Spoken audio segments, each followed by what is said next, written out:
suka sekali bicara tentang kekurangan orang lain, suka sekali bicara tentang aib orang lain, senang ketika melihat orang susah, susah ketika melihat orang senang. Jangan sampai orang jadi pribadi-pribadi yang demikian. Jangan sampai orang jadi orang-orang yang bodoh. Padahal orang selalu dituntun oleh firman Tuhan agar supaya orang bisa memperoleh bekal hidup, menjalani kehidupan dengan benar, kehidupan yang sesuai dengan apa kehendak Tuhan.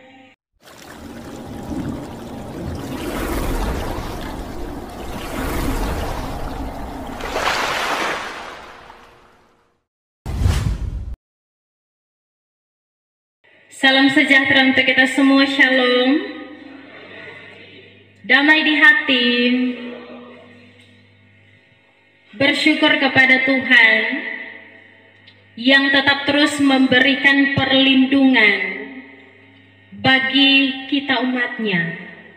Sebab sampai saat ini kita dapat tetap terus menjalani kehidupan ini yang kita tahu bahwa dalam kehidupan yang kita jalani pastilah kita dipertemukan dengan berbagai macam hal. Tetapi perlindungan Tuhan itu sungguh nyata bagi kita. Saudara-saudara yang dikasihi dan diberkati oleh Tuhan kita Yesus Kristus, pada zaman dahulu banyak sekali dewa yang disembah. Penyembah-penyembah dewa ini sangat melakukan ritual mereka dengan baik. Artinya mereka takut jika mereka salah dalam melakukan ritual. Contohnya dewa yang disembah oleh bangsa Amon, dewa Molok. Ini dewa ini kalau melakukan ritual atau persembahan tidak memberikan yang terbaik, melakukan dengan salah, mereka yakini akan mendatangkan malapetaka. Tetapi ketika ritual itu dilakukan dengan benar, ketika persembahan yang mereka berikan adalah persembahan yang baik, mereka percaya mereka akan mendapatkan perlindungan. Terlebih ketika mereka mempersembahkan hal yang sangat berharga bagi mereka, yakni anak-anak, maka dewa tersebut dianggap akan lebih berbahagia dan semakin banyaklah hal yang baik yang akan mereka terima. Nah, saudara-saudara, kitab Amsal menanggapi hal ini dengan bijak. Amsal katakan bahwa takut akan Tuhan itu harus ada, tetapi dalam prakteknya berbeda dengan ketika takut kepada dewa-dewa. Sebab dorang tahu pasti ada malapetaka yang datang kalau tidak melakukan hal yang baik menurut pandangan dewa, makanya dorang melakukan hal tersebut. Tetapi takut akan Tuhan bukanlah demikian. Saudara-saudara, kitab Amsal yang kita baca saat ini merupakan sastra hikmat dalam Perjanjian Lama. Kitab ini sebagai penuntun agar supaya umat yang percaya dapat menjalani kehidupan dengan benar, sesuai dengan apa yang dikehendaki oleh Tuhan. Kitab ini merupakan undangan ilahi agar supaya dapat hidup takut akan Tuhan. Namun takut akan Tuhan yang dimaksud dalam kitab Amsal di saat ini bukanlah perasaan yang akan membuat kita justru menjauh daripada Tuhan. Takut untuk mendekat kepada Tuhan, tidak. Tetapi takut akan Tuhan yang dimaksud ialah perasaan hormat, segan, kagum akan kemahakuasaan Allah, keagungan Allah, kebesaran Allah. Dan perasaan inilah yang akan membuat umat kemudian lebih mendekatkan diri kepada Tuhan. Ibarat kata seperti anak-anak yang dalam hidup hari-hari dorang taat pak orang tua. Anak-anak taat pak orang tua bukan karena ancaman yang diberikan oleh orang tua, tetapi karena di dalamnya anak-anak ini menghormati, terlebih mengasihi orang tua. Takut akan Tuhan yang demikianlah yang dimaksud oleh pengamsal dalam bacaan kita di saat ini. Ketika ketakutan yang benar itu kita miliki, maka itu akan mengalirkan kebenaran dalam tindakan kita, dalam keputusan yang kita buat, akan mendatangkan ketentraman dalam hati kita, termasuk juga akan mendatangkan perlindungan dalam berbagai badai kehidupan. Saudara-saudara, memang dalam bagian bacaan kita di saat ini terlihat sangat jelas tentang perbedaan antara orang yang hidup takut akan Tuhan dan kehidupan orang-orang fasik, orang yang tidak hidup takut akan Tuhan. Dalam pilihan-pilihan hidup yang mereka lakukan, dalam pembawaan hidup mereka, keberadaan mereka sebagai satu individu ataupun dalam bagian satu komunitas yang lebih besar, itu akan nampak, terlihat jelas dari perbedaan. Orang yang hidup takut akan Tuhan, mulai dari ayat 26 katakan, mereka akan memperoleh perlindungan daripada Tuhan. Orang yang hidup takut akan Tuhan, mereka akan merasakan keamanan, mereka akan merasakan ketentraman.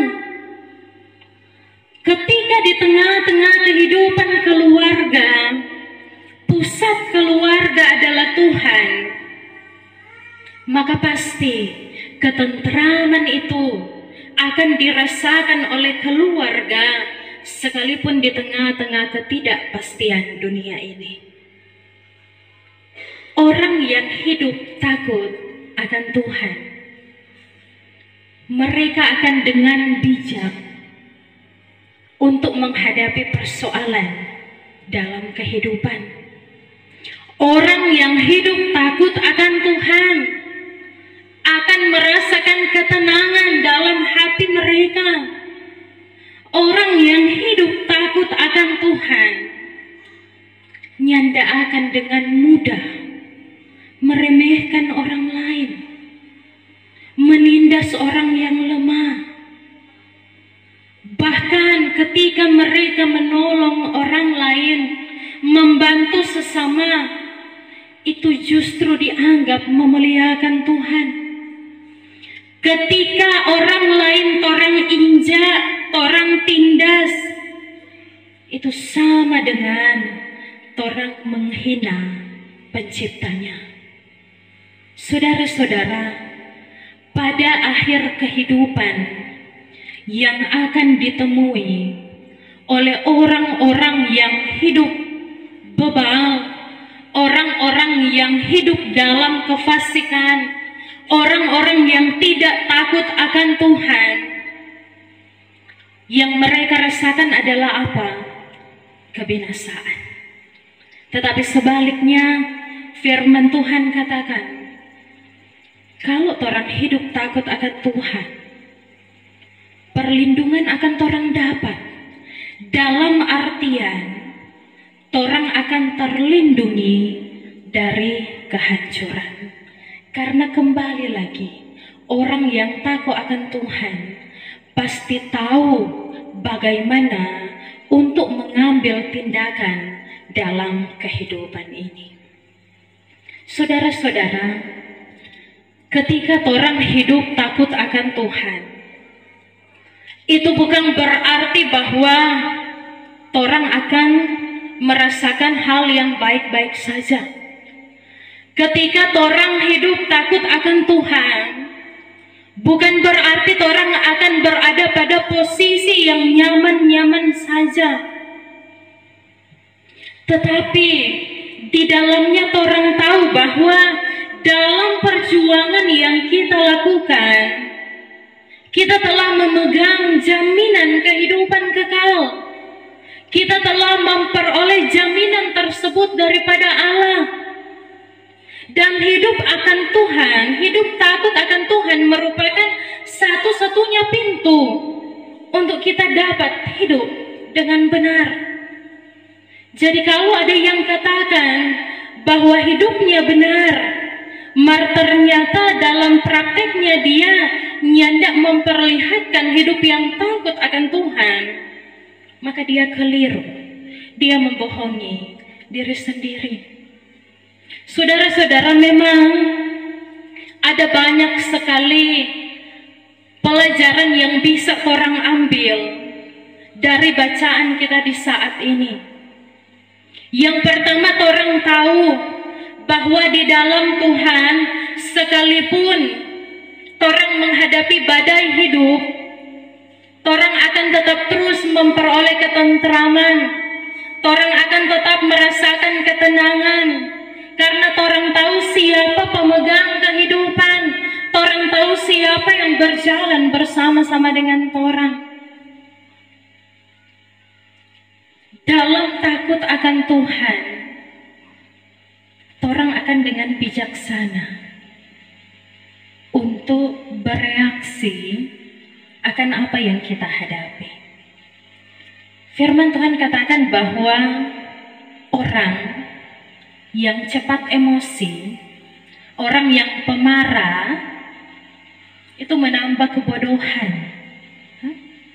Jadi sadar orang, kalau orang pediri ini emosian, orang pediri ini marah-marah, itu menambah orang kebodohan. Kecuali mungkin mama-mama yang di rumah, karena anak-anak kecil tindakan lain kali memang bikin mak pe tandu itu berdiri. Tetapi juga dibaliknya, jangan sampai sebagai orang tua orang talebe dalam orang petindakan. Semuanya ada batas. Bahkan ketika kemarahan orang keluar untuk anak-anak orang, itu seharusnya untuk dorang kebaikan. Jangan ada iri hati. Hati yang busuk, hati yang tidak baik membusukkan tulang. Dari sini orang paham bahwa ternyata ini iri hati. Orang tahu memang iri hati adalah penyakit yang paling berbahaya. Iri hati itu bisa berpengaruh bagi kesehatan tubuh kita manusia. Iri hati bisa bikin orang sakit kepala. Iri hati bisa bikin orang cemas. Ketika mungkin di seberang sana orang lihat, siapa orang hidup lebih dari kita. Ini iri hatilah yang membuat orang bereaksi, marah, benci, bahkan menyalahkan Tuhan. Siapa DP hidup lebih baik dari kita? Atau mungkin orang mulai memperhitungkan, Tuhan, kita so hidup bagus-bagus, kita so lakukan apa yang Tuhan perintahkan. Siapa kita pe tetangga lebih bagus DP hidup daripada kita? DP istilah tetangga di sebelah beli kulkas, orang yang kedinginan. Tetangga di sebelah beli pemanas, orang yang kepanasan. Tetangga di sebelah beli kendaraan baru, orang yang bagas. Saudara-saudara, iri hati nyanda akan membawa orang kepada hal yang baik, cuma akan membuat kehidupan kita nyandak maju dan mudah mengeluh. Ketika orang katakan kepada Tuhan bahwa orang so hidup dengan baik, orang so lakukan apa yang Tuhan perintahkan, marki apa kita hidup cuma begini-begini jo, orang lain yang lebih maju. Orang harus sadar, bertanya, introspeksi diri, apakah betul sungguh-sungguh orang itu hidup dalam takut akan Tuhan, atau cuma orang perasaan saja? Apakah benar tindakan hidup orang sesuai dengan apa yang Tuhan perintahkan, atau malah sesuai dengan apa yang orang pandang baik? Kong orang anggap itu juga baik menurut pandangannya Allah.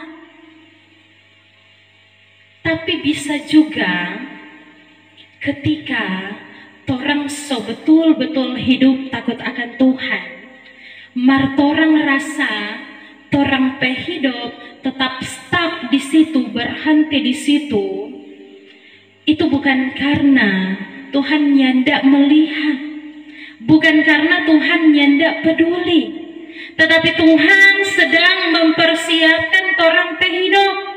Bisa jadi orang belum siap untuk memperoleh sesuatu yang besar yang telah Tuhan sediakan bagi kita. Jadi bersabarlah orang dalam proses Tuhan.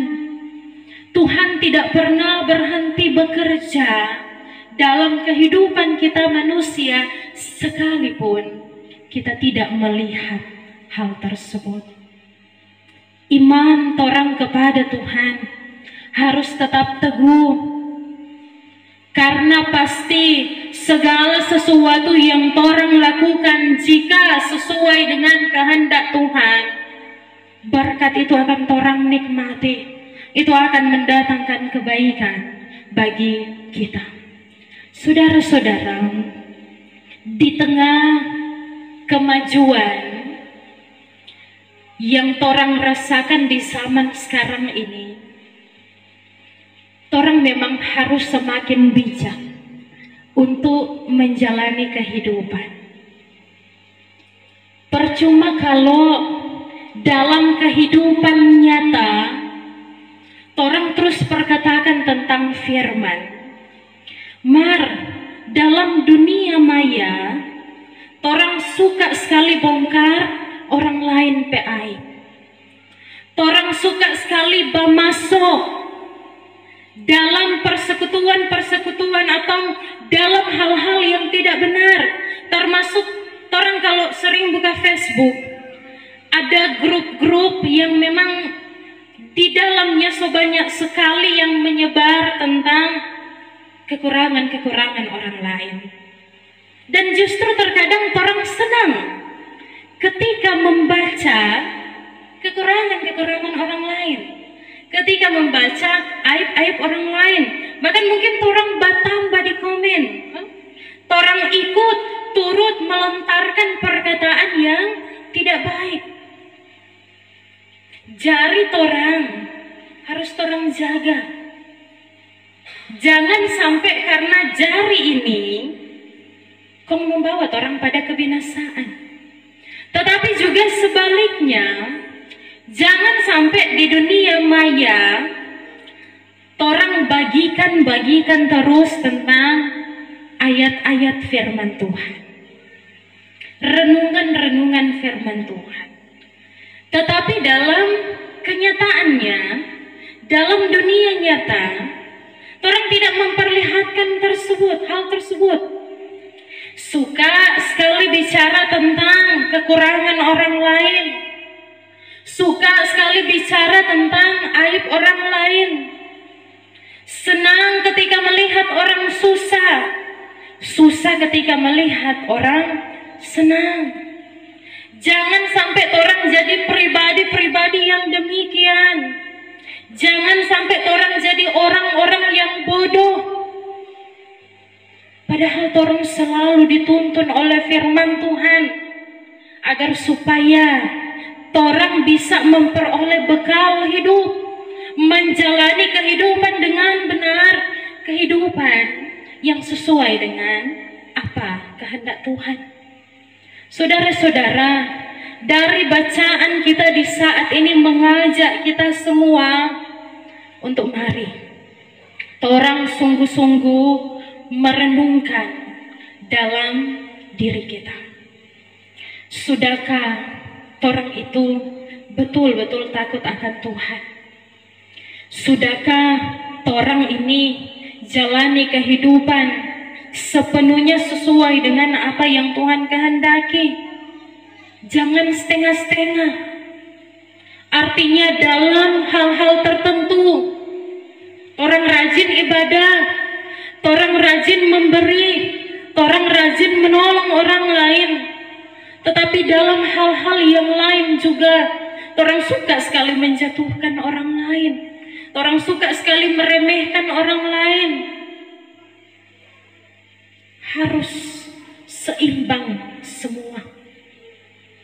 Jangan lebih di satu kok kurang di satu. Semua harus berjalan beriringan sesuai, supaya apa yang dikatakan tadi, bahwa kehidupan kekal tersebut betul-betul layak untuk orang peroleh, betul-betul layak untuk orang terima. Saudara-saudara, orang memang tidak bisa melakukan apa yang Tuhan kehendaki bagi orang dengan sempurna kalau orang pakai kekuatan sendiri. Tetapi dalam kehidupan kita, dalam diri kita ada Roh Kudus. Tuhan selalu memampukan kita. Roh Kudus tersebut memampukan orang untuk dapat melaksanakan apa yang Tuhan kehendaki. Jadi jangan biarkan orang lebih mempersilahkan untuk diri sendiri mengontrol akan kehidupan dibanding mempersilahkan Roh Kudus, mempersilahkan Tuhan untuk memimpin kehidupan kita.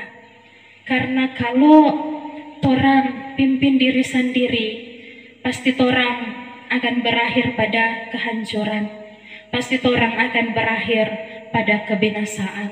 Hal takut akan Tuhan juga berlaku dalam kehidupan gereja, bangsa, dan negara. Ketika gereja betul-betul berdiri hidup takut akan Tuhan, maka gereja tersebut pasti akan semakin merasakan berkat Tuhan. Ketika bangsa dan negara betul-betul berdiri berdasarkan takut akan Tuhan, maka pasti bangsa dan negara tersebut akan semakin diberkati oleh Tuhan. Mari orang semua jadilah terang dimanapun orang pergi dan berada, berusaha untuk jadi berkat. Jangan sampai orang hidup jadi batu sandungan bagi orang lain. Jangan sampai kehadiran orang nyanda mendatangkan sukacita bagi orang lain. Tetapi biarlah melalui kehidupan yang orang jalani, orang-orang dapat semakin memuliakan Tuhan. Melalui kehidupan kita, orang-orang akan semakin terajak untuk senantiasa hidup dekat dengan Tuhan, hidup takut akan Tuhan. Berkat Tuhan akan senantiasa menyertai kehidupan umatnya yang dengan setia mengasihi Dia. Tuhan Yesus menolong dan memampukan orang semua. Dia pasti akan memampukan orang untuk menghadapi berbagai macam persoalan hidup, termasuk di dalamnya tantangan dan pergumulan hidup. Tuhan berkati orang semua. Amin. Firman Tuhan.